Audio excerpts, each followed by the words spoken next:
Hi, Lorena here. Today in Miami with this exceptional person, Julia Lucidi. Julia, welcome and thank you so much for joining us. Yeah, it's a pleasure to be here. I'm excited to talk to you and see where this goes. Julia is a dedicated professional who has spent the past 15 years working closely with entrepreneurs and fostering innovation in both the US and Latin America. Please, Julia, I would love know more about your journey. You've developed successful initiatives at organizations such as Endeavor Brazil, the Coca-Cola Company, Cambridge Innovation Center, and others. How have these experiences influenced your approach to your own projects? Well, first of all, thank you so much for having me here today. And I'm very excited to share a little bit about my own journey and how, as you asked right now, how has that impacted the way I lead my own company and professionally, right? So, ever since I feel like throughout your journey professionally, everything that you go through contributes to shaping you in some way, shape, or form. At times, even when you're going through it, you may not know it. And then when you look back, as we say, hindsight is 20/20, and we see how much our professional journey impacts us. And very early on in my journey, I took a job at Endeavor in Brazil. So I'm Brazilian, and I was raised in the United States, mainly in Atlanta and also in Mexico City. And I dreamt of living in Brazil because I'm Brazilian. I wanted to get to know my culture better, learn how to samba and all the good stuff. And so I started looking for a job in Brazil, and I got a job at Endeavor Brazil, which is a nonprofit organization that works to promote entrepreneurship in emerging countries. So when I joined Endeavor, it was kind of this boot camp for shaping me as a professional, both from my work ethic, my work culture, and really setting the pace to how I would work in the future. But I would say even more importantly, it connected me to the world of entrepreneurship, and I completely fell in love with it. And so I carried that with me everywhere I went, going to work for the Coca-Cola Company, for the government of Rio, coming back to Miami, working for the Cambridge Innovation Center. And every space that I went to go work in, I learned a little bit of something different. So working for the government gave me a lot of perspective of what government goals and initiatives look like, how they're structured, how things move forward. And the same thing with the corporate world, right? And so having gone through nonprofit, for-profit, and government gave me a really holistic view of how to create programs and partnerships that benefit partners and their own interests as well. So I would say both from a cultural perspective, it helped me, like my career has helped me establish the way in which I'm going to work and my level of commitment professionally and how I see my projects, but also just the different point of views that I was able to gather from working in those diverse sectors. Great. I think that sometimes you think that to be an entrepreneur, you must have a company. But I think that it's a kind of behavior. And it seems like you have been always an entrepreneur, in kind of behavior. Because when you're talking about huge companies where you work at, it seems like your mindset was always like it, helping people, trying to build great things. So it's amazing. So I think that it was born with you. It's this kind of mindset. It's amazing, exciting hear from you. Yeah, I would actually add a counterpoint to that. So I don't necessarily think that I was very entrepreneurial, like by nature. So a really interesting story. Whenever I joined Endeavor, I was almost fired. So, really? No. Tell me more about it. Yeah, I was almost fired. Essentially, I had moved to Brazil, and it was a really tough transition. As much as I had Brazil in my home, spoke Portuguese at home, I had never lived in Brazil. And when you move to a different culture, there's a lot of different values, cultural aspect, communication aspects, and it was very difficult for me. I had depression for the first 10 months that I was there. I only saw that later on after I overcame the depression. And I was like, oh, wow, I was depressed. I didn't know that.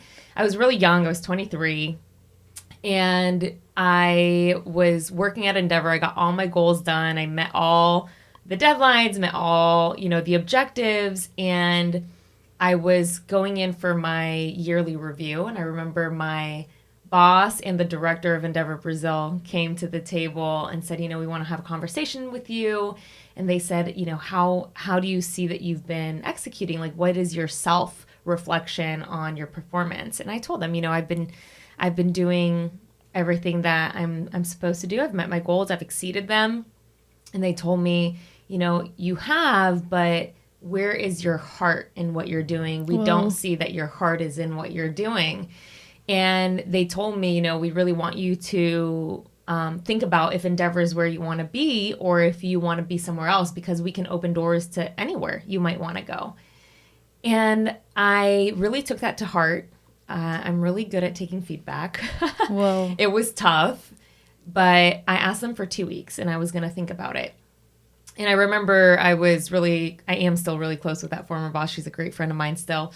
And she told me, I want you to think about leaving Brazil and not coming back, and really ask yourself, is it mission accomplished, or do you feel like there's still something else that you could have accomplished? Because I believe there's still more in you. And so I went, actually, right when she said that, I knew the answer was that I had to stay. And I just prayed and asked God to bring it into my heart for me to really feel the passion of being there. And I really put into practice what she told me. I started to imagine never seeing Sugarloaf Mountain again, never seeing Copacabana. And I started to feel this like desperation to stay. And my performance changed drastically. I remember multiple directors coming up to me saying, wow, oh my gosh, you changed so much. We're so proud of you. And so I believe that it was in that moment that ownership mindset was really born and introduced into me, both professionally and personally. So I'm incredibly thankful for that difficult transition, but also like incredibly caring, and I'm so thankful that I went through that. Whoa, amazing.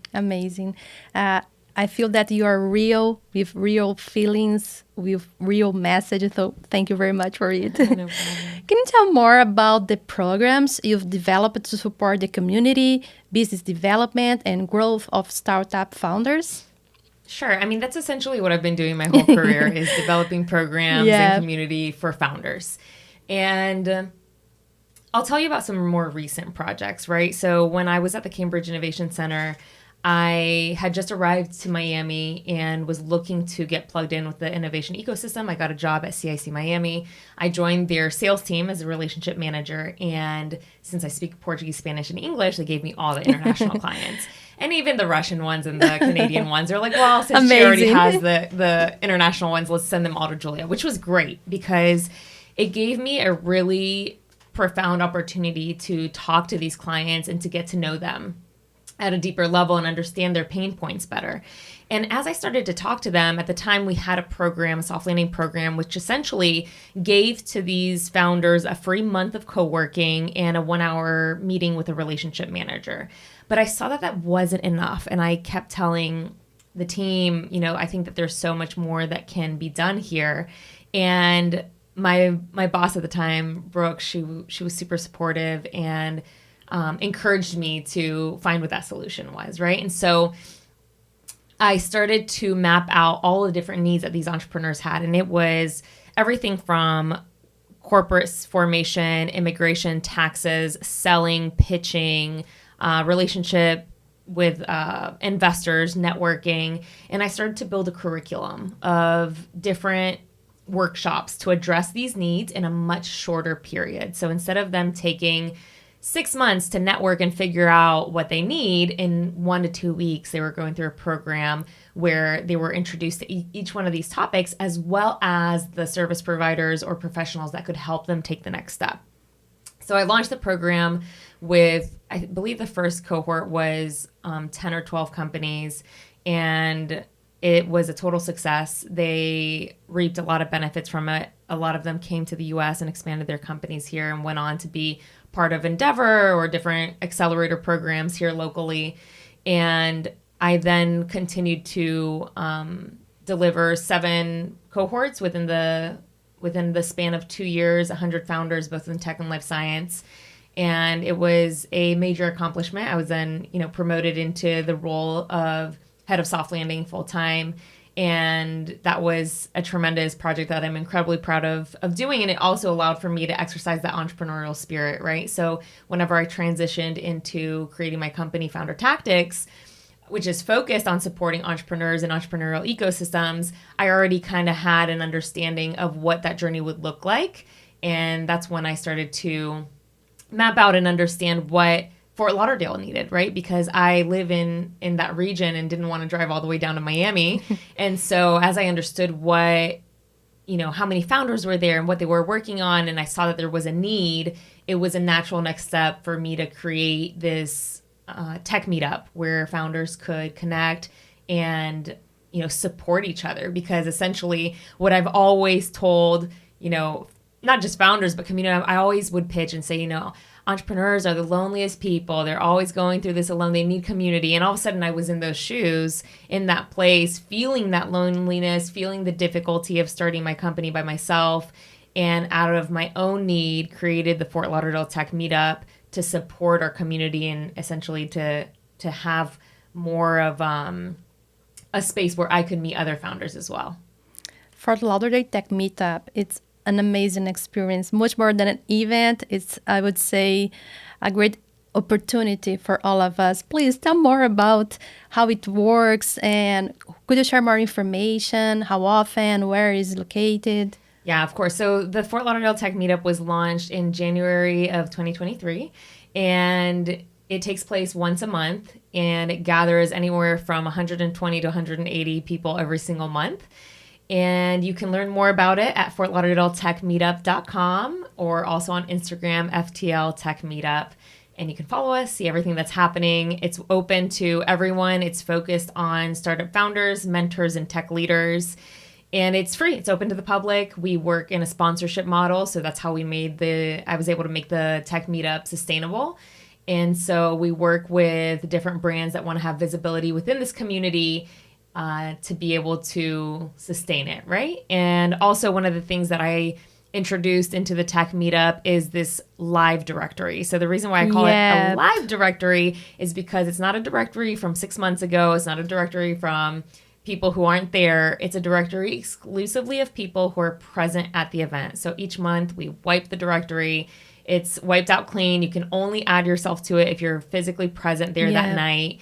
And so the purpose of that is, I was meeting so many incredible people at the Tech Meetup, but there's so many more that I didn't meet or didn't know that was even there. People would come in and There were more than 100 people there the last time, night was, on Monday it was 160. Yeah, amazing. Congratulations, by the way. Really full. Thank you. It was awesome.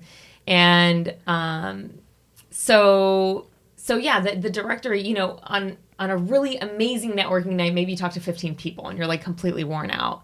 But there is 160 people there. Like, wouldn't it be nice to be able to map out and follow up with people through LinkedIn and say, hey, I saw you were at the Tech Meetup. I was too. Would love to connect, and allow for people to continue the conversation throughout the next month and in between meetups. Yeah, it's amazing. One thing that I found amazing is how you organize all the data, not only during the event, but after it. So you send emails and you follow all the participants after it. So it's amazing. Congratulations. Thank you. I think that you bring your personal touch. So bring the tag name and say, hey guys, let's talk with each other. So how you encourage that people who is participating of this event there to achieve their networking goals there? So I want to address kind of the personal touch, right? So for me, time is precious. My time is precious. Your time is precious. The fact that you left your home to come and meet me at the Tech Meetup, and your home is actually much further because you're in Brazil, it means the world to me. And I want to honor and respect your time as much as possible. So as soon as people come in the door, I want them to feel welcome. I want them to know they're in the right place. And I want to give them all the tools to make the most out of that evening. Because networking can be exhausting. I mean, for me too, like I'm an extrovert, but I also get very tired of networking. So why not make it the most for people? And I think that that's what really drives me at each meetup, and really through everything I do, I pursue the utmost excellence that is available to me. I always give it my all. Of course, nothing's perfect, but I do put my heart into it to be able to help people as much as possible. And a lot of people would ask me for like, who should I connect with? Can you make an introduction, or do you know this person? And so the directory facilitates that, right? So it's a way where you can actually, while you're at the meetup even, see who's there. And there's categories of, is it a startup? Is it an investor, a mentor, a corporation? And you'll be able to find the person there if you want to that night.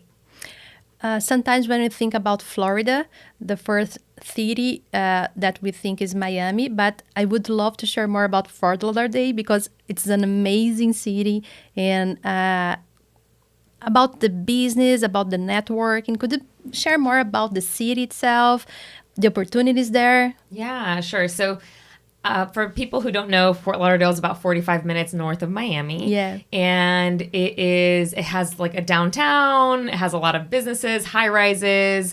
It has a waterfront. There's like a river that runs through it as well. So it has a lot of similarities when you talk about the like aesthetics of the city. And it also has a like access between what would be the Tri-County region, right? So when you look at the map of South Florida, you have Broward County. You have Miami-Dade County at the very bottom, where you have Miami, the city of Miami and everything around it, Wynwood, Coconut Grove, Coral Gables. And then once you cross Aventura into Hollandale, you enter into Broward County. And Broward County has Fort Lauderdale, Dania Beach, Hollywood, and then past that, you have Palm Beach. So Palm Beach is where you have Delray, Boca, and a lot of people live in Broward and in West Palm. And actually, if you look at the GDP growth of Broward and West Palm, it is greater than that of Miami. Really? So there is like a huge market opportunity. Yep. And there's a lot of people, both investors, mentors, upcoming entrepreneurs, and tech talent that is in this region who, like me, had been driving down to Miami for years.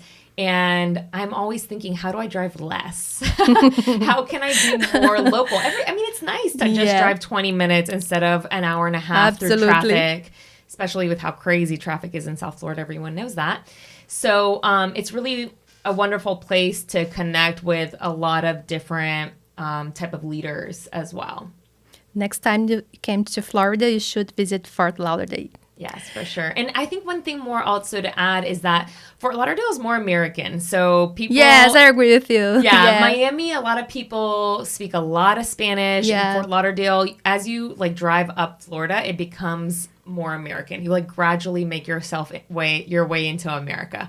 And so if you want to be in a place where you're using more of your English, Fort Lauderdale is definitely a space that's going to require that more of you. It's also like a much calmer lifestyle. Like people drive a little bit nicer. Things are a little bit more peaceful. You also get more bang for your buck when it comes to real estate. So you can get like a bigger apartment or more like a bigger home where it's going to be more affordable than Miami. And it's also like, it's never inconvenienced me to live in Broward. Like driving down to Miami, like I drive about 45 minutes to get here. It's not a big deal to me. Sometimes it's 30 minutes. And I can also drive up to West Palm. So I think it's a really, really amazing spot to live and work. And I want to build it up to be even more incredible. And that's what I'm doing now. Yes. And where is Messi's playing now, right? Because the game will be in Fort Lauderdale. So everybody who... Even Messi thinks Fort Lauderdale is great. Look at that. Yes, it's true. Can you share some advice for aspiring entrepreneurs who are looking to make a mark in the tech industry? Some advice for aspiring entrepreneurs that want to make a mark in the tech industry.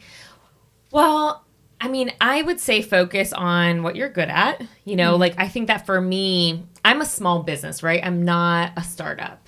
At least not at this point of my journey. Maybe one day I could become one. So, when it comes to me personally as an entrepreneur, like focusing on what I'm good at, focusing on what moves me and what I'm passionate about is really important to keep my motivation high, to keep myself engaged. I think being a part of a community is really, really important. So joining a co-working space where you can be working alongside other entrepreneurs, other innovators, because a lot of things can come from that, right? So joining accelerator programs, incubator programs, talking to a lot of people, right? So if you want to build something and you want to build it for teachers, go find out where those teachers are and start talking to them, because I really believe that it's through collecting that sort of data and the human experience that you can have more ideas of how to create something of value. Yes, perfect. Let's talk about the future, please. Your upcoming projects. You mentioned about your podcast. So could you share more about your projects, your future in terms of professional events or initiatives? Yeah, I mean, right now I'm going through a process with Founder Tactics, which is unlike anything I've ever been through before, right? So it's been a really organic process of kind of feeling out what I want to pursue and then committing to that, right? So one of the big things with the tech meetup for me is consistency. Like, I don't want to do it just once every 3 months, once every 6 months. I want people to know that every month, if I have a sponsor or not, I'm going to be there. Thank you for it. Yeah, we need it. We need it. I think consistency Yes. is one of the key things about community building, specifically when we talk about tech and the uprising of the tech community in Florida. It's a moment where consistency and community building is fundamental to help that growth. And I meet so many fascinating founders, both that I've worked with in the past, 10 to 15 years, even the more recent ones, the ones that I've met at the tech meetup. And I want to be able to magnify these stories. So that's why I'm pursuing my own podcast, which hasn't launched yet, but it will be launching very, very soon. It'll be Founder Tactics. And you can always check my website to see if I've launched it yet. But I'm excited to give more visibility and a bigger voice to these founders so that other people can also learn with other founders. So that's why I named my company Founder Tactics, is because I feel like so many people are often like trying to sell a solution to founders, but we can learn from each other. So, figuring out the strategies from other founders is the biggest hack, I think. And so I want to be able to bring that more to light. And yeah, I'm exploring some other avenues, nothing concrete yet, but I'm definitely in a moment where I'm figuring out what the future projects might look like. And it's just been so wonderful to see the Fort Lauderdale tech community come together. And I feel like I'm just really enjoying that right now. Amazing. Julia, thank you so much for joining us today. If you share a final message for our audience, please feel comfortable to say anything. And thank you not only for being here today, but for everything that you have been doing for our community. It's amazing. It's amazing what we are doing. So thank you very much for it. Yeah, my pleasure. I think I'll share a quote that I saw on one of the entrepreneurs that I interviewed on his LinkedIn. He had put, when you realize that all the things that surround you, that exist around us, was just created by ordinary people, you'll realize that you're much more capable and that everything's at your reach. So don't be afraid to take a step, to take the risk, and to dream big and make things happen. Amazing. Thank you very much. Welcome. See you soon. Bye-bye. Yeah, bye.